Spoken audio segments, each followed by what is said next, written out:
Kubor ka Batisi TV. Lawan ra sepi da ka singam beats aqua na molai moro ha ka jingdap sunsnem jongka. Rengkat ka 3 Olives Restaurant M Crown Hotel Kendai Lat Shillong bat ka Orange Nissan Lone So Po Shillong. One ban thiet ya ka kali Datsun Ready Go bathamai ka bas kem bat bidor.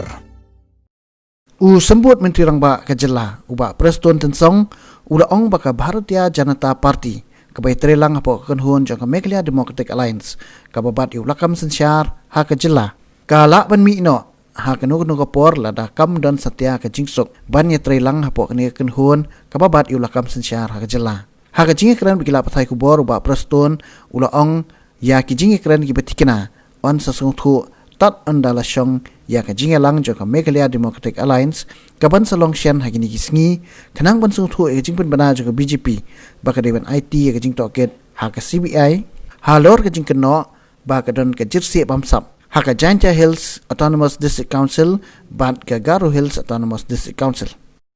I've already made a statement that time.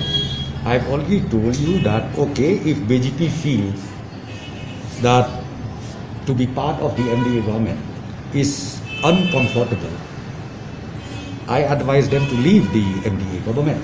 I think I've made it very clear. Very clearly I've made that. So now I don't have anything to say.